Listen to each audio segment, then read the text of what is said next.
السلام علیکم ورحمۃ اللہ وبرکاتہ۔ ماشاء اللہ ہمارا نیا تعلیمی سال شروع ہوا اور اللہ کا شکر ہے کہ آج اسباق بھی شروع ہو رہے ہیں۔ ابھی آپ کے سامنے جو کتاب ہے یعنی مشکات المصابیح، اس کتاب کے ساتھ حضرت شیخ محقق شاہ عبدالحق محدث دہلوی رحمۃ اللہ تعالی علیہ کا مقدمہ بھی نصاب میں شامل ہے۔ اس لیے آج ہم اسی مقدمے سے درس کا آغاز کرتے ہیں۔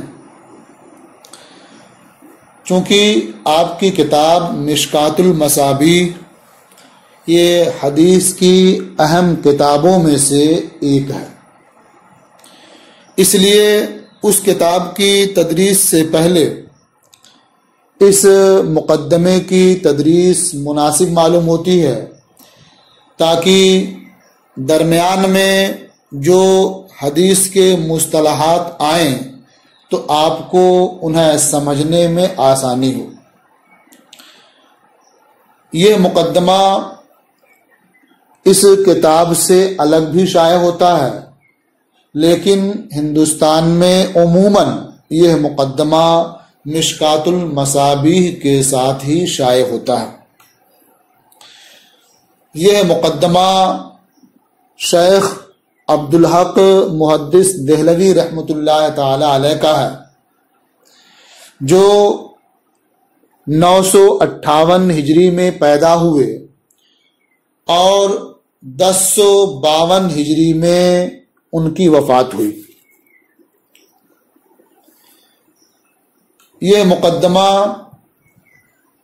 اصول حدیث سے متعلق ہے، اس لیے آپ حضرات کو اصول حدیث کی تعریف، موضوع اور غرض و غایت بھی جان لینا چاہیے۔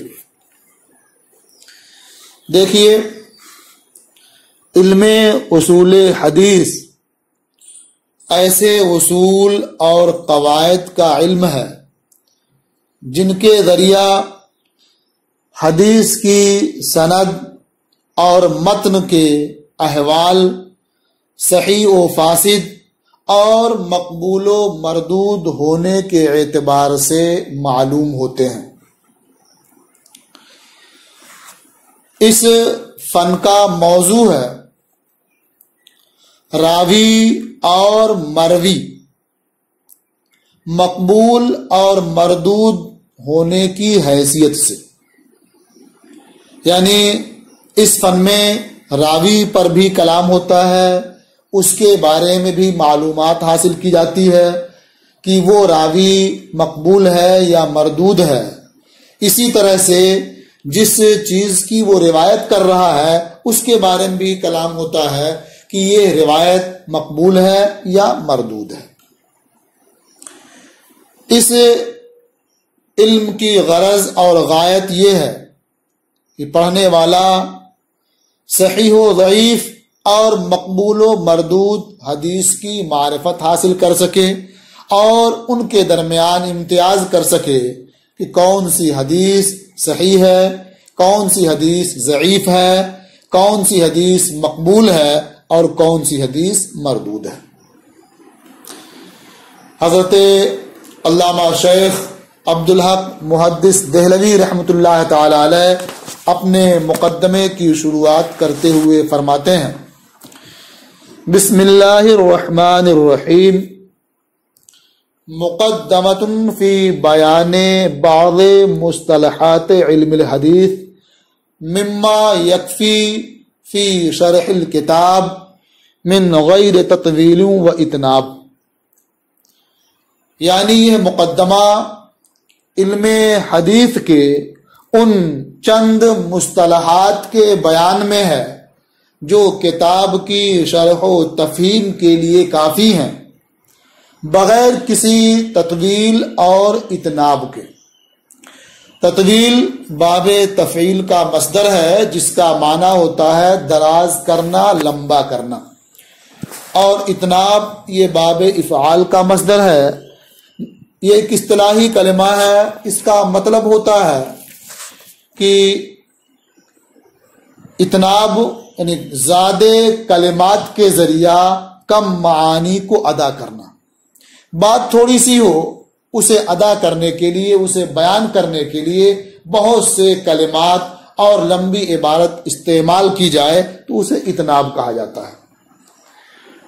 تو شیخ محقق رحمۃ اللہ تعالی علیہ نے علم حدیث کے تعلق سے جو چند مصطلحات بیان فرمائے ہیں، تو اس بیان کرنے میں انہوں نے اس بات کا خوب لحاظ رکھا ہے کہ بیجا اور لمبی عبارتیں نہ ہوں، جس کی وجہ سے لوگوں کو سمجھنا بھی آسان رہے اور محفوظ کرنا بھی آسان رہے۔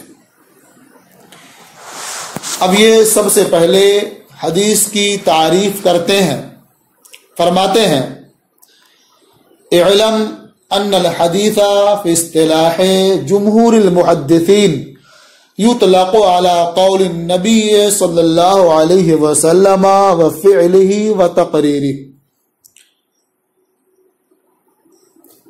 فرماتے ہیں کہ حدیث جمہور محدثین کی اصطلاح میں نبی کریم صلی اللہ علیہ وسلم کے قول اور فعل اور تقریر کو کہتے ہیں، یعنی سرکار نے کوئی بات ارشاد فرمائی وہ بھی حدیث ہے، سرکار نے کوئی کام انجام دیا، کوئی کام کیا، کوئی عمل کیا وہ بھی حدیث ہے، اور سرکار کی تقریر بھی حدیث ہے۔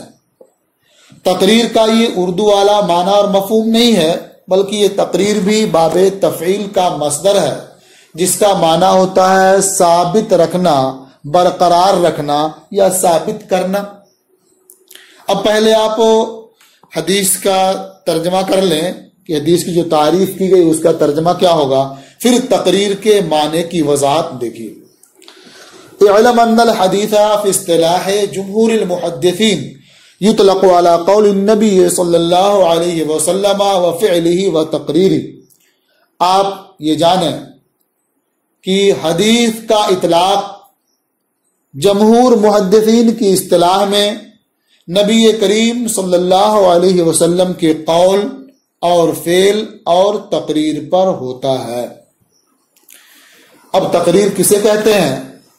تو اس کا مفہوم یہ ہے کہ کسی شخص نے نبی کریم صلی اللہ علیہ وسلم کی بارگاہ میں کوئی کام کیا یا سرکار کی بارگاہ میں کوئی بات کہی، سرکار نے وہ کام کرتے ہوئے دیکھا، وہ بات کہتے ہوئے سرکار نے اسے سنا، لیکن اسے منع نہیں کیا، اسے روکا نہیں، بلکہ آپ نے خاموشی اختیار فرمائی اور اسے ثابت رکھا، تو وہ ہے تقریر۔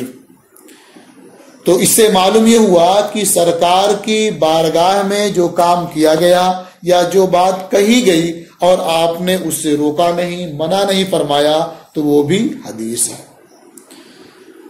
فرماتے ہیں وَمَعْنَى التَّقْرِيرِ أَنَّهُ فَعَلَ أَحَدٌ أَوْ قَالَ شَيْئًا فِي حَضْرَتِهِ صلی اللہ علیہ وسلم وَلَمْ يُنْكِرْهُ وَلَمْ يَنْهَهُ عَنْ ذَلِكَ بَلْ سَكَتَ وَقَرَّ۔ اور تقریر کا معنی یہ ہے کہ کسی نے نبی کریم صلی اللہ علیہ وسلم کی بارگاہ میں کوئی کام کیا یا کوئی بات کہی اور سرکار نے انکار نہیں فرمایا اور اسے اس کام سے روکا نہیں یا اس قول سے روکا نہیں، بلکہ خاموشی اختیار فرمائی اور اسے ثابت رکھا، تو وہ تقریر ہے۔ وَكَذَلِكَ يُطْلَقُ عَلَى قَوْلِ الصَّحَابِي وَفِعْلِهِ وَتَقْرِيرِهِ۔ کہتے ہیں کہ جس طرح سے نبی کریم صلی اللہ علیہ وسلم کے قول کو حدیث کہا جاتا ہے، آپ کے فعل کو حدیث کہا جاتا ہے اور آپ کی تقریر کو حدیث کہا جاتا ہے، اسی طرح سے صحابی کے قول اور فعل اور تقریر کو بھی حدیث کہا جاتا ہے۔ صحابی کے قول اور فعل کی مثال سے پہلے آپ نبی کریم صلی اللہ علیہ وسلم کے تقریر فعلی اور تقریر قولی کی مثال بھی محفوظ کر لیں تاکہ آپ کو سمجھنے میں بھی آسانی ہو اور یہ مثال بھی آپ کے پاس محفوظ رہے۔ نبی کریم صلی اللہ علیہ وسلم کے تقریر فعلی کی ایک مثال وہ حدیث ہے جسے حضرت زار رضی اللہ تعالی عنہ نے روایت کیا ہے، جو عبد القیس کے وفد میں شامل تھے۔ انہوں نے فرمایا، لما قدمنا المدینۃ فجعلنا نتبادر من رواحلنا فنقبل یدا رسول اللہ صلی اللہ علیہ وسلم ورجلہ۔ جب ہم مدینہ آئے تو ہم اپنی سواریوں سے اتر کر تیزی سے آگے بڑھے، یا ہم اپنی سواریوں سے تیزی سے اترے اور اللہ کے رسول صلی اللہ علیہ وسلم کا دست مبارک اور پائے مبارک چومنے لگے۔ تو اب یہ فرماتے ہیں کہ ہم اللہ کے رسول صلی اللہ علیہ وسلم کا دست مبارک اور پائے مبارک چومنے لگے، اور سرکار نے اس سے روکا نہیں، منع نہیں فرمایا، تو یہ تقریر فعلی ہے۔ اور تقریر قولی کی مثال وہ روایت ہے جو حضرت ابن عمر رضی اللہ تعالی عنہ نے بیان فرمائی۔ وہ فرماتے ہیں، کنا نقول ورسول اللہ صلی اللہ علیہ وسلم حی افضل هذه الامہ بعد نبیها ابو بکر و عمر و عثمان۔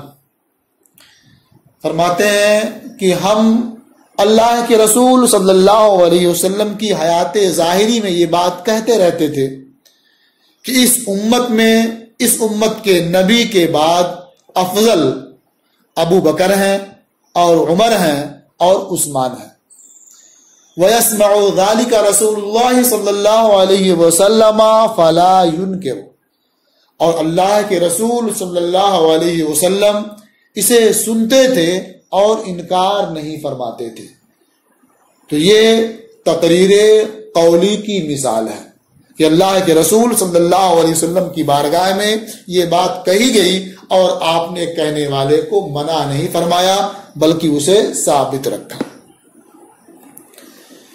تو جس طرح سے اللہ کے رسول صلی اللہ علیہ وسلم کے قول، فعل اور تقریر کو حدیث کہا جاتا ہے، اسی طرح سے صحابی کے قول اور فعل اور تقریر پر بھی حدیث کا اطلاق ہوتا ہے۔ صحابی کا قول جیسے حضرت عبداللہ ابن مسعود رضی اللہ تعالی عنہ نے فرمایا، ما رآہ المسلمون حسنا فهو عند اللہ حسن، کہ جسے مسلمان بہتر سمجھیں، حسن سمجھیں، وہ اللہ کے نزدیک بھی بہتر ہے، حسن ہے۔ یہ صحابی کا قول ہے، یہ حدیث ہے۔ صحابی کا فعل جیسے حضرت عمر ابن خطاب رضی اللہ تعالی عنہ نے نماز تراویح کے لیے سب کو ایک امام کے پیچھے جمع کر دیا، جیسا کہ صحیح بخاری میں ہے۔ تو ان کا یہ فعل ہوا جمع کرنا، تو یہ فعل صحابی کی مثال ہوئی، اور اسی کو تقریر صحابی کی مثال بھی کہہ سکتے ہیں۔ وہ اس طور پر کہ انہوں نے صحابہ کو جمع کیا، صحابہ کے سامنے آپ نے یہ عمل کیا، اور صحابہ نے انہیں منع نہیں کیا، انہیں روکا نہیں، تو یہ تقریر صحابہ کی مثال ہو گئی۔ اور تقریر صحابی کی ایک مثال الگ سے یہ بھی آپ محفوظ کر سکتے ہیں کہ حضرت ثابت رحمت اللہ تعالی علیہ، یہ حضرت انس رضی اللہ تعالی عنہ کے ہاتھ اور ان کی آنکھوں کو بوسہ دیتے تھے، اور حضرت انس رضی اللہ تعالی عنہ انہیں منع نہیں فرماتے تھے۔ تو یہ حضرت انس رضی اللہ تعالی عنہ کی تقریر ہوئی کہ آپ نے حضرت ثابت کے اس عمل کو ثابت رکھا، برقرار رکھا۔ کہتے ہیں اور اسی طرح سے تابعی کے قول اور فعل اور تقریر کو بھی حدیث کہا جاتا ہے۔ تابعی کا قول، جیسے حضرت ابن سیرین رحمۃ اللہ تعالی علیہ کا یہ قول، ان ھذا العلم دین فانظروا عمن تأخذون دینکم، یہ علم دین ہے تو تم ان کے بارے میں غور کر لو جن سے تم اپنا دین حاصل کر رہے ہو۔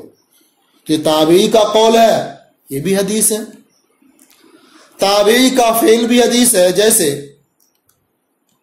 ابن شہاب زہری نے احادیث و آثار کو جمع کیا، یہ ان کا فعل ہے، یہ فعل تابعی کی مثال ہوئی۔ اور یہی تقریر تابعی کی مثال بھی بن سکتی ہے اس طور پر کہ حضرت ابن شہاب زہری نے احادیث و آثار کو جمع کیا اور تابعین نے انہیں اس سے منع نہیں فرمایا بلکہ خاموش رہے اور ان کے جمع کرنے پر انہیں ثابت رکھا، برقرار رکھا، روکا نہیں، تو یہ تقریر تابعی کی مثال ہوئی۔ تو اب اتنی بات واضح ہو گئی کہ حدیث جمہور محدثین کی اصطلاح میں نبی کریم صلی اللہ علیہ وسلم کے قول و فعل و تقریر اور صحابی کے قول و فعل و تقریر اور تابعی کے قول و فعل و تقریر کو کہتے ہیں۔ یہ حدیث کی تعریف ہوئی۔ اب حدیث کی تعریف کے بعد اس کی قسموں کی طرف اشارہ کرتے ہوئے فرماتے ہیں فمن تہا الی النبی صلی اللہ علیہ وسلم یقال له المرفوع، یعنی جس حدیث کی سند نبی کریم صلی اللہ تعالی علیہ وسلم تک منتہی ہو اسے مرفوع کہا جاتا ہے۔ ومن تہا الی الصحابی یقال له الموقوف، اور جس حدیث کی سند صحابی رضی اللہ تعالی عنہ تک منتہی ہو اسے موقوف کہا جاتا ہے۔ کما یقال قال او فعل او قرر ابن عباس او ان ابن عباس موقوفا او موقوف علی ابن عباس، جیسے یہ کہا جاتا ہے کہ قال ابن عباس یا فعل ابن عباس یا قرر ابن عباس، یا کہا جاتا ہے عن ابن عباس موقوفا، یعنی حضرت ابن عباس سے موقوفا مروی ہے، یا کہا جاتا موقوف علی ابن عباس، یہ حدیث حضرت ابن عباس پر موقوف ہے۔ تو اس طرح کے کلمات کے ذریعہ جو روایت پیش کی جاتی ہے اس سے اندازہ ہو جاتا ہے کہ یہ حدیث موقوف ہے۔ ومن تہا الی التابعی یقال له المقطوع، اور وہ حدیث جس کی سند تابعی تک منتہی ہو تو اسے حدیث مقطوع کہا جاتا ہے۔ تو اس سے یہ سمجھ میں آیا کہ سند کے اعتبار سے حدیث کی 3 قسمیں ہیں۔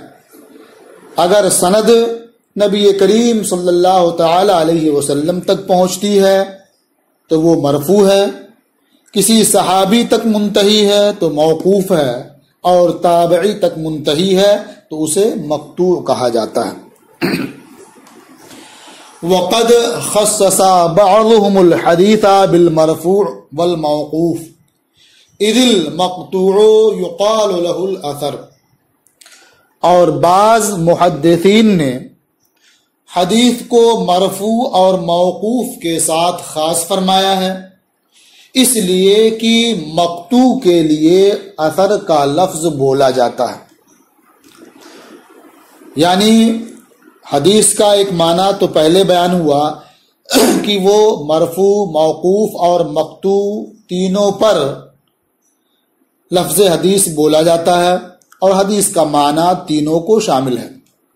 لیکن بعض محدثین کے نزدیک حدیث کا اطلاق مرفوع اور موقوف پر تو ہوتا ہے، لیکن مقطوع پر حدیث کا اطلاق نہیں ہوتا ہے بلکہ اسے اثر کہا جاتا ہے. وقد یطلق الاثر علی المرفوع ایضا، اور کبھی کبھی اثر کا اطلاق مرفوع پر بھی ہوتا ہے. یعنی اثر کا اطلاق جس طرح سے مقطوع پر ہوتا ہے اسی طرح سے حدیث مرفوع پر بھی اثر کا اطلاق ہوتا ہے. اس کی مثال جیسے ان دعاؤں کے بارے میں جو نبی کریم صلی اللہ تعالی علیہ وسلم سے منقول ہیں، مروی ہیں، انہیں کہا جاتا ہے الادعیۃ الماثورہ. تو ماثورہ اثر سے ماخوذ ہے، تو اس سے معلوم ہوا کہ مرفوع پر بھی اثر کا اطلاق ہوتا ہے. کہتے ہیں کما یقال الادعیۃ الماثورہ لما جاء من الادعیۃ عن النبی صلی اللہ علیہ وسلم. جیسے الادعیۃ الماثورہ بولا جاتا ہے ان دعاؤں کے لیے جو نبی کریم صلی اللہ علیہ وسلم سے منقول ہے. اور اس کی ایک مثال امام طحاوی رحمۃ اللہ تعالی علیہ نے اپنی کتاب جو احادیث نبویہ اور آثار صحابہ پر مشتمل ہے اس کتاب کا نام رکھا شرح معانی الاثار. تو اس سے بھی سمجھ میں آتا ہے کہ اثر کا اطلاق مرفوع پر بھی ہوتا ہے، اور یہ بھی معلوم ہوا کہ اثر کا اطلاق یہ موقوف پر بھی ہوتا ہے. یہ امام طحاوی رحمۃ اللہ تعالی علیہ، یہ امام ابو جعفر احمد بن محمد بن سلامہ ازدی مصری طحاوی حنفی ہیں. ان کی ولادت 229 ہجری میں ہوئی اور وفات 321 ہجری میں ہوئی. تو انہوں نے اپنی کتاب کا جو نام شرح معانی الاثار رکھا، اس سے بھی یہ بات سمجھ میں آتی ہے کہ اثر کا اطلاق یہ مرفوع پر ہوتا ہے، اور یہ بھی معلوم ہوا کہ اس کا اطلاق موقوف پر بھی ہوتا ہے. کہتے ہیں والطحاوی سما کتابہ المشتمل علی بیان الاحادیث النبویہ وآثار الصحابہ بشرح معانی الاثار. اور امام ابو جعفر طحاوی رحمت اللہ تعالی علیہ نے اپنی اس کتاب کا نام شرح معانی الاثار رکھا جو احادیث نبویہ اور آثار صحابہ کے بیان پر مشتمل ہے. اور اس کی ایک مثال وہ بھی ہے جو امام سخاوی نے بیان کیا ہے. یہ امام سخاوی یہ محمد ابن عبد الرحمن ابن محمد شمس الدین سخاوی ہیں، جو 831 ہجری میں پیدا ہوئے اور 902 ہجری میں اس دار فانی سے رخصت ہو گئے. انہوں نے فرمایا کہ امام طبری نے ایک کتاب کا نام رکھا تہذیب الاثار، حالانکہ وہ کتاب احادیث مرفوعہ کے ساتھ مخصوص ہے. تو احادیث مرفوعہ پر مشتمل کتاب کا نام تہذیب الاثار رکھنا یہ بھی اس بات کی دلیل ہے کہ اثر کا اطلاق مرفوع پر بھی ہوتا ہے. وقال السخاوی انا للطبری، آپ دیکھ رہے ہوں گے کہ اس جگہ جو عبارت لکھی ہوئی ہے اس میں ہے انا للطبرانی، لیکن آپ جب تہذیب الآثار کے مصنف کو تلاش کریں گے، تحقیق کریں گے، تو معلوم ہوگا کہ یہ طبرانی نہیں بلکہ طبری ہے۔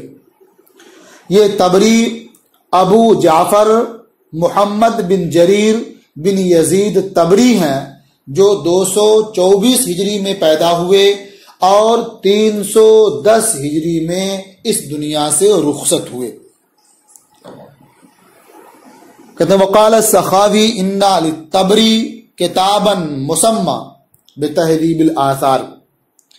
امام سخاوی رحمۃ اللہ تعالی علیہ نے فرمایا کہ امام طبری کی کتاب کا نام تہذیب الآثار رکھا گیا، باوجود اس کے کہ وہ کتاب مرفوع کے ساتھ مخصوص ہے۔ اب یہاں ایک شبہ یہ ہو رہا تھا کہ تہذیب الآثار میں بعض موقوف احادیث کا بھی ذکر ہے، تو پھر یہ کہنا کہ وہ مرفوع کے ساتھ مخصوص ہے، یہ کیسے صحیح ہوگا؟ تو اس کا بھی جواب انہوں نے دے دیا اور فرمایا کہ تہذیب الآثار میں جو موقوف احادیث مذکور ہیں تو ان احادیث کا ذکر امام طبری نے تبعاً کیا ہے، تطفلاً کیا ہے، یعنی وہ ان کا مقصود بالذات نہیں ہے۔ تطفل کا مطلب ہوتا ہے کہ کوئی چیز خود مقصود نہ ہو اور تبعاً آ جائے، اسی سے اب فعل بھی مشتق ہوتا ہے، کہا جاتا ہے تطفلا۔ اس کا معنی ہوتا ہے کہ وہ طفیلی بن کر کے آ گیا، جیسے آپ نے کسی کو دعوت دی، اب اس کے ساتھ کوئی آدمی اس کے ساتھ اور آ گیا اسی کے طفیل، تو وہ مقصود آپ کا نہیں تھا، لیکن آپ نے جس کو دعوت دی تھی اس کے طفیل وہ بھی آ گیا، تو اسے کہتے ہیں تطفلا۔ تو اسی طرح سے ان کا مقصود امام طبری کا حدیث مرفوع بیان کرنا تھا، لیکن کہیں کہیں تبعاً حدیث موقوف کا بھی ذکر کر دیا ہے اور تطفلاً اس کا بیان ہو گیا ہے۔ وما ذکر فیہ من الموقوف فبطریق الطبع والتطفل، اور امام طبری نے تہذیب الآثار میں جو موقوف کا ذکر کیا ہے وہ تبعاً اور تطفلاً ہے۔